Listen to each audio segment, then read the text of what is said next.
don't say we never tell you anything on the problematic girl.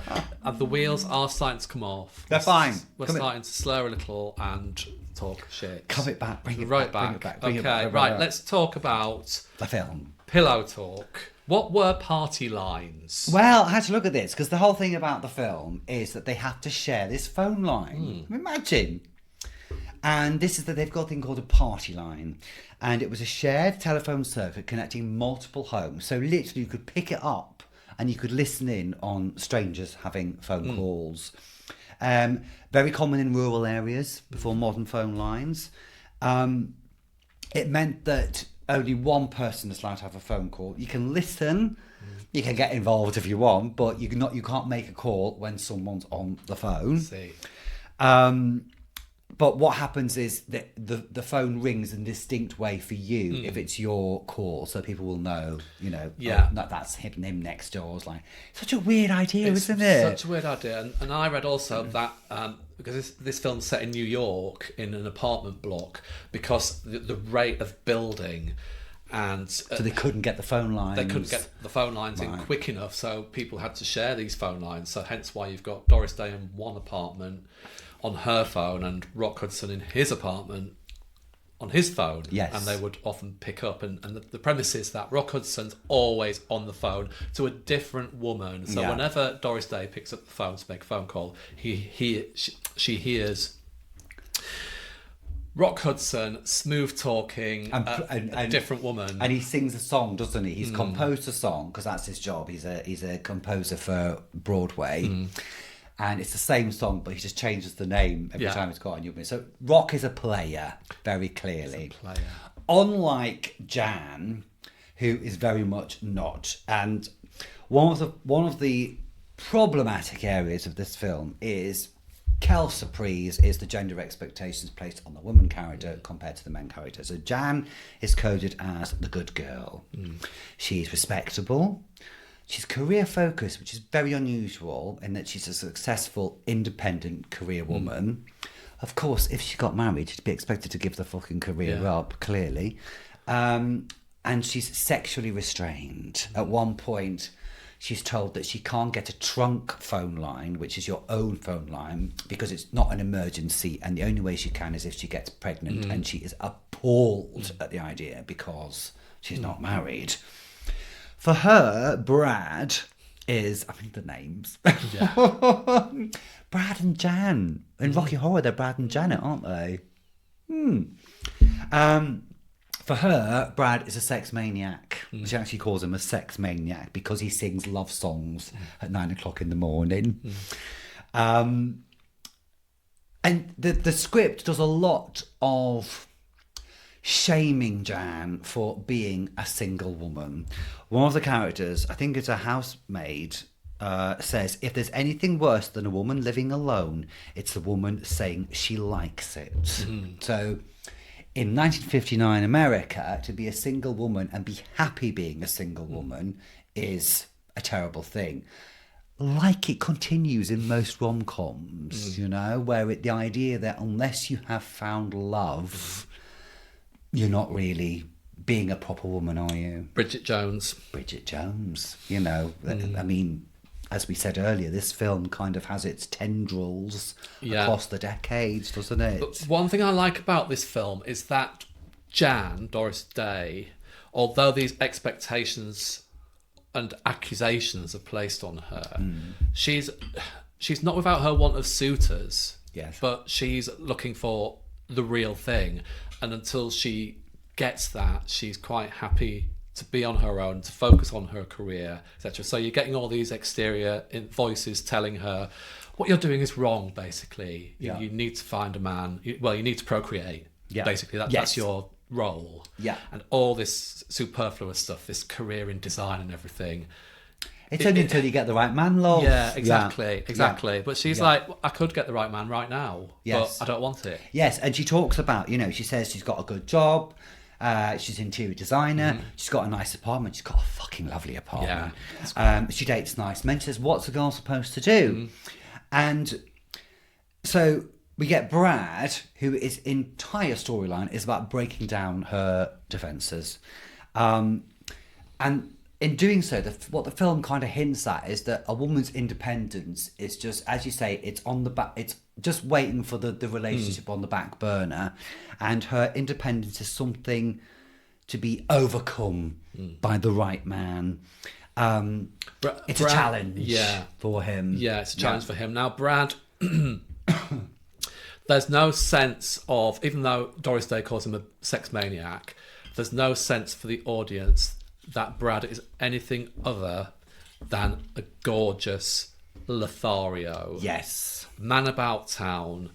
One of his friends says, don't you want to get married? He's like, why would I want to get married? I've got all this. I've got women hanging off my every word. I've got a woman in every different borough of New York, or every different apartment block in New York.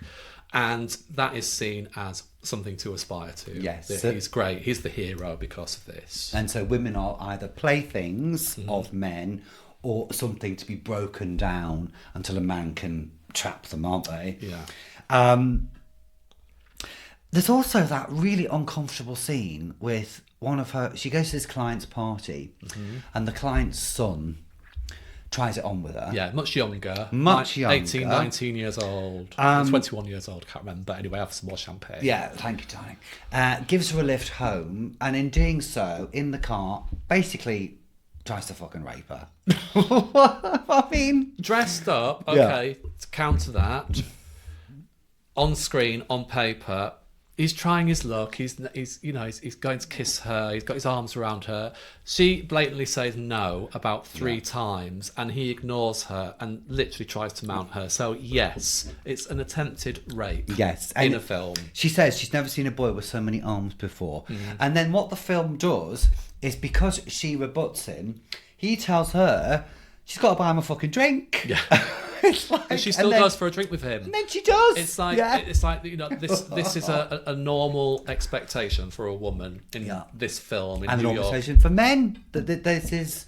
Yeah, in 1959, that if you go out with a man on a date, then you've got to expect this, and just bat him off and then go out for dinner with him. Yeah, he then calls her uncooperative. Yeah, and then tries to get her drunk. And again, as you've just said, this is such the expectation that, and there's always that classic line of, are you trying to get me drunk, in order that you can just fuck her. And it's horrible, that scene in the car. I felt really uncomfortable watching it. We don't want to sound like woke. No, it's not, it's not woke. It's basically assessing this film and looking at what the realities were and the expectation and the sexual parameters were for men and women in 1959. It's completely different to what it is now. Well, I was going to say, but how much do you think it's different? Well, compared to things like Geordie Shore, well, there's still a sense of if you get someone drunk enough, you can fuck them. I don't think it's that different. No, but I mean... the perception of it, the view of that kind of behaviour it isn't as tolerated as it obviously was back then. So I don't think it's seen as the thing. It's not said to be woke, it's just attitudes have shifted, I suppose. But I mean, even tonight in every city or every town there'll be a guy in a car trying it on with a girl. Yes. Yeah. So Jan is positioned very much as the good girl who just needs a man, basically. Brad, let's talk about Brad. Rock Hudson. Yeah. I mean, he's a beautiful man, isn't he? He's a beautiful man. Oh my God. I mean, I could see why. He's just luminous on the screen, isn't he? I mean, I was sopping, Dave. Honestly. Acting ability, did it matter? It didn't matter, I don't think. He's not there for... But he's been nominated for an Oscar before, Yeah, maybe I'm just being a bit harsh. Yeah, I just felt in this film... Who was it a few weeks ago that everybody raved about, and I was a bit like... Yeah. Oh. Again, it was somebody else who didn't need to be brilliant. It was Patrick Swayze Yes, in Patrick Dirty Swayze Dancing. in Dirty Dancing. Go and check out our Dirty Dancing episode. Yes. Everyone falls in love with Brad, Yeah. don't they? So you get the classic scenes of like the telephone company sends somebody to try and install or check the phone lines okay. And it's a woman, and he opens the door, and she's like, "Oh my God, hello!" Yeah, swooning at him. Yeah, I worked with an actor once who it shall remain nameless because I don't want to give him a big head, but we had to walk down this corridor together, and I had to take him onto set, and we were filming in this hotel. He was a really good-looking man, kind of matinee idol looks. Can't wait to find out who this is. And this is one for our Patreon. This hotel receptionist lady walked out this door into the corridor as he was walking past, and he said hello to them. She literally fell to the side of the wall. Really? Gosh.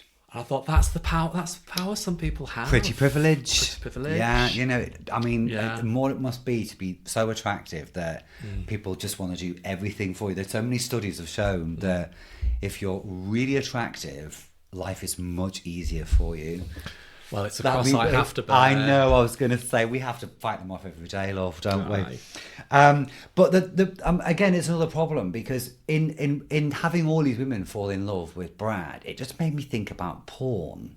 In the sense of these expectations that women will behave in a certain way, or if a man's good looking, that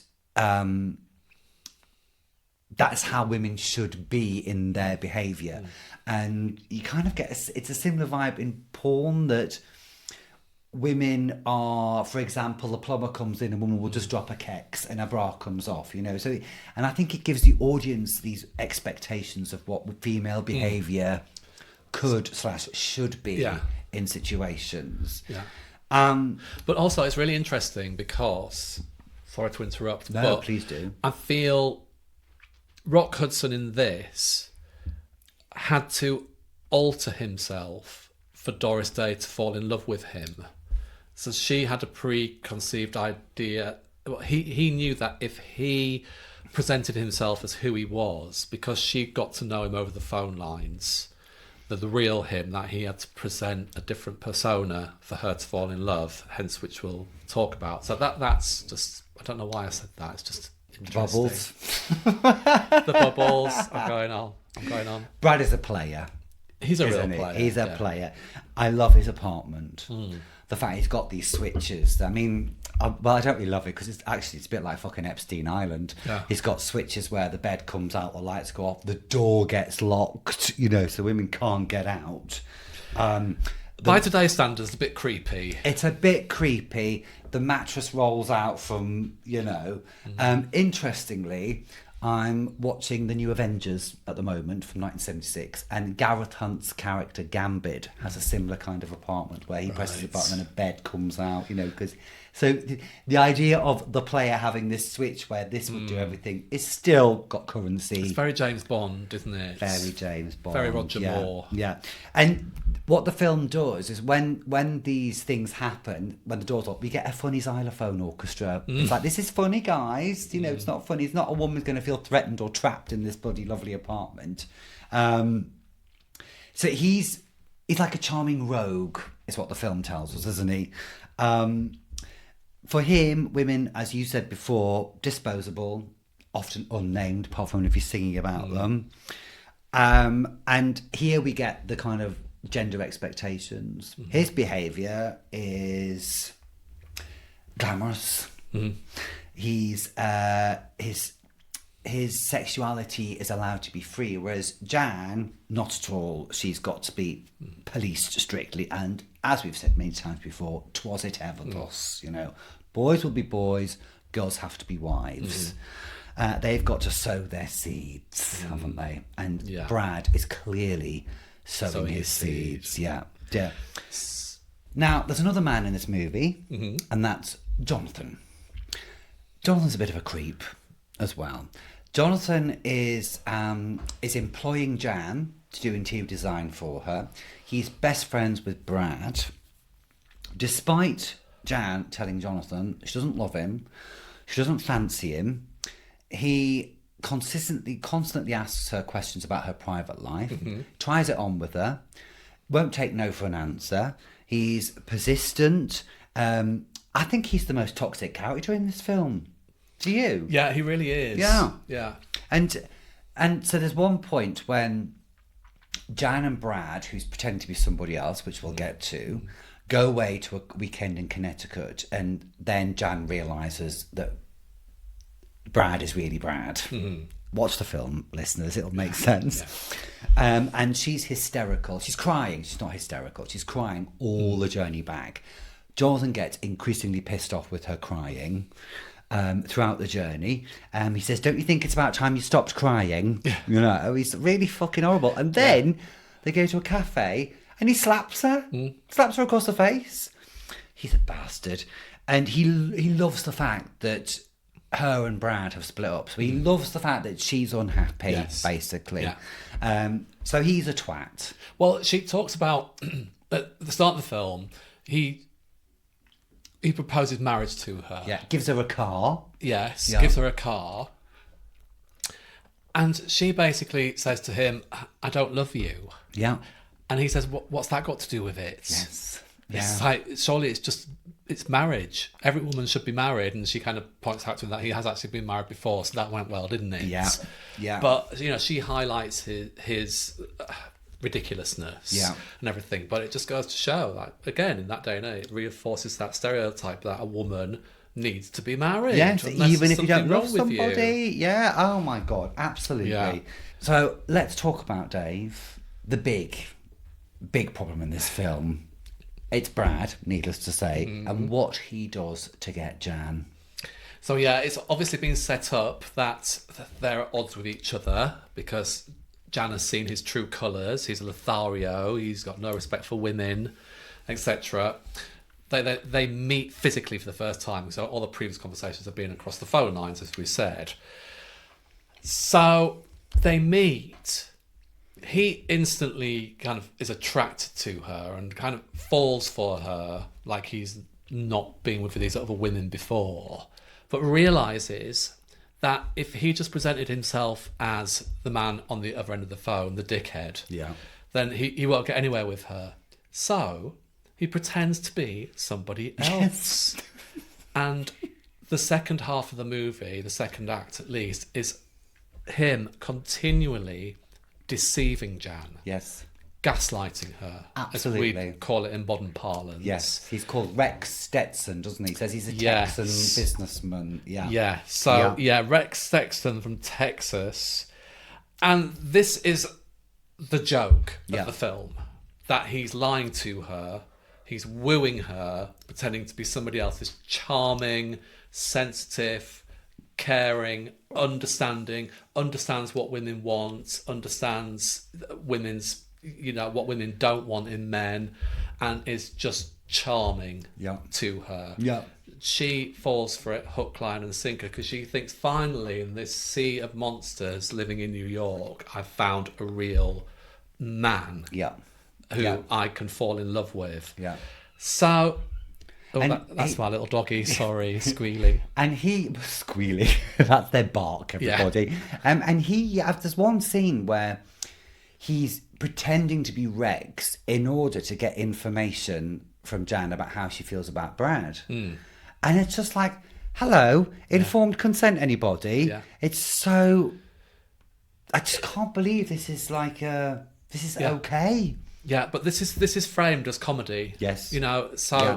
And who are we to say in 1959, this was obviously an acceptable form of, gaslighting was acceptable in order to woo a woman. And we are talking about a romantic comedy where the normal rules of romance don't apply. Yes. And we can see, and also we can forgive Rock Hudson's Brad because he's good looking, because he's got this pretty privilege. Yes, he's forgiven for it. Yeah.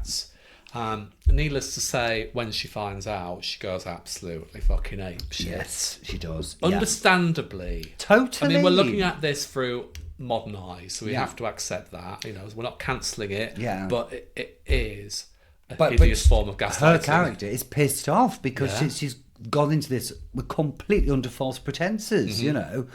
However... It's all quickly forgotten. Yeah. Because it should say that they haven't had sex no, at this point. Yeah. They've kissed. But I mean, he's romanced her. He's gone out. It's gone on for weeks. This deception. Yeah.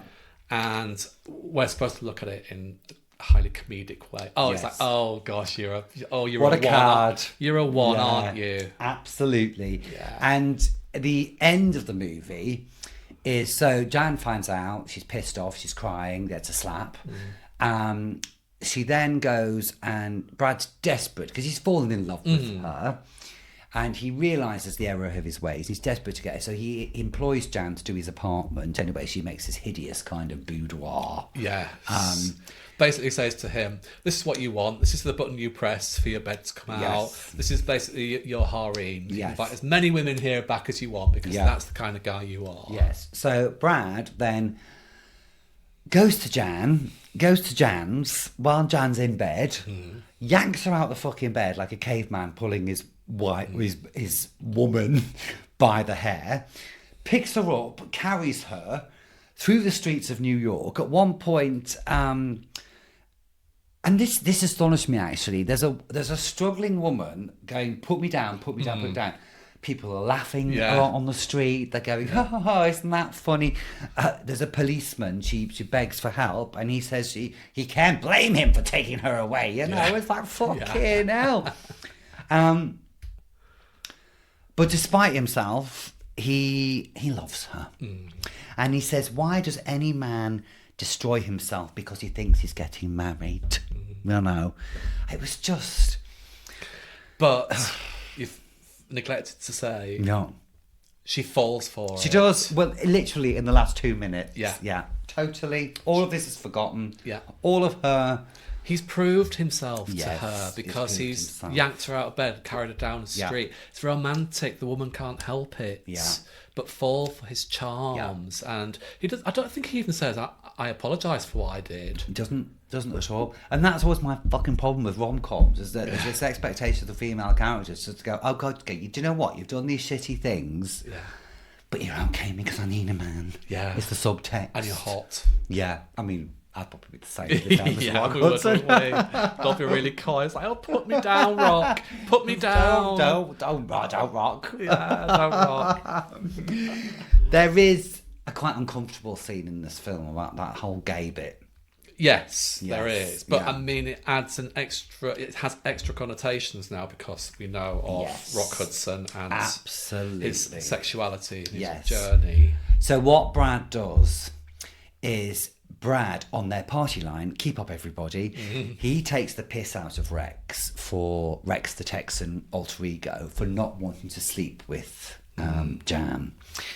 And he hints that, well, he doesn't hint, he basically says to Jan he's probably gay. In not so many words, I quote, "There are just some men who are very devoted to their mothers, the type who likes to collect cooking recipes, exchange bits of gossip." Jan says, what a vicious thing to say. And so Jan starts to doubt that Rex is in love with her and actually he's gay because Brad's manipulating this to make her think this in order that she'll go back to Brad. And it was just a little bit... They go to a bar and Brad, as Rex, has a drink and he's deliberately holding his finger up like a gay, but in a camp way.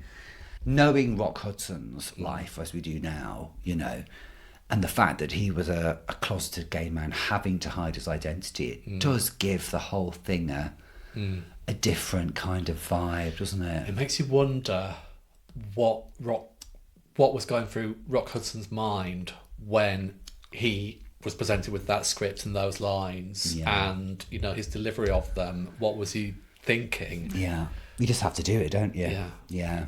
I mean... But what I was thinking is that how accurately that describes us too. Devoted to their mothers. Yeah. Loves exchanging recipes and gossips. Hit the nail right on the head, to be honest. Stereotypes are a stereotype for a reason, unfortunately. What are you trying to say, Tim? We're two kids. Oh, well, we are. Let's just talk about, I know we're going to talk about the film. Let's just do a side swerve to Rock Hudson. Yes. Because Yeah. do you remember the brouhaha when he came out as gay and as, well, having AIDS, being HIV positive, but it developed to full-blown AIDS. Yes, and he was having a nightmare because he'd just been signed up for Dynasty. Mm-hmm. He was going to play Linda Evans' lover. Mm-hmm. At that point, the general consensus about AIDS was that you could get it off toilet seats, you could get it by kissing. Mm-hmm. And he was genuinely panicked. And there is Rock Hudson and Doris Day become great friends filming this movie, so much so that it runs over by 2 weeks because they're laughing so much they have to keep doing retake after retake after retake. Apparently, that whole picking up carrying her scene took fucking days to film because they couldn't stop filming and Rock Hudson had a bad back. Yeah. But yet, for him to find out that he had AIDS, but do you remember after he died, or when it came out, there was even Linda Evans was like, oh my God, have I got it? You know, and it was such a shock, wasn't it? Suddenly that he was gay, that had been hidden all these years, and that this kind of epitome of heterosexual masculinity in some ways actually turned out to be gay and had the gay plague, as it was called then. Well, the tabloids had a field day, oh my God, didn't they? Because I remember reading, even at the time, I was young at the time, this is like mid-80s, isn't it?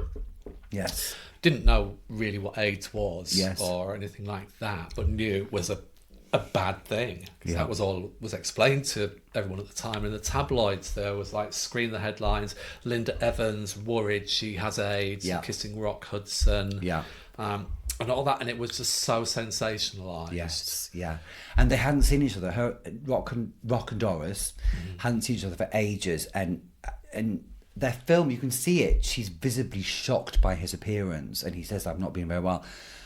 To her credit, when she finds out what's going on, she looks after him and she nurses him. And she, as I said, they were great mates. And I'm sure she would undoubtedly have known he was gay. Mm-hmm. Rock is going out with Tab Hunter, another beautiful actor at this point. Yeah. He was always at her house. They had dinner together, dinner parties, So undoubtedly she would have known he was gay. So, but it does give this movie a different flavour, doesn't it? Somewhat. Yeah. It's kind of retrospective. Yeah. Different take on it now, knowing what we do now. But apparently Doris Day at the time didn't know. It was only 2 years later. Yeah. But hence why they probably got on, because there was no... He wasn't trying to come onto her. He wasn't interested. Yeah. There was this no kind of macho, heterosexual... game playing. Yes, none of the things you see in this movie, probably, Yeah. I mean, I was reading the other day about when Anthony Perkins discovered he was HIV. In fact, he had AIDS. He'd given some blood tests for something, and somebody at the clinic leaked it to the National Enquirer. And it's on the front page of the National Enquiry. Anthony Perkins has AIDS, and that's the first time he knew about it. Wow. Imagine, But there's kind of... similar trajectories, actually, their careers, and similar. Andy Perkins at the time, lots of beautiful boyfriends, another beautiful young man, Gosh, it's so sad. I mean, those days, those poor people, having to keep things in the closet, because, sometimes scorn is poured on gay people who stay in the closet during this era, during the 60s, 70s and 80s and everything, and, pursue these big careers as film stars, etc. But if you can imagine the pressure, because you don't automatically become a huge major movie star, box office sensation. You start off as a jobbing actor, probably working a million other jobs and stuff. So then at what point do you go, this is happening for me, stop everything, I need to tell you that I'm gay, or you don't ride this massive wave? You can't. How can you? You can't at all. So it's just such an interesting... Yeah, and think about all those people who weren't actors who had to do exactly the same. Yeah. Living lives that we've said many times before. So sad. Back to the problems of this movie. The ending, obviously, rom-com, love fixes everything. Everything's fine because she's now After weeks of manipulation, the revelation that it's Brad, but he's Brad and he's pretty and he's got charm, just wipes out all of that. The fact he's picked her up, took her down the high street in New York. True, New York hasn't got a high street. Yeah.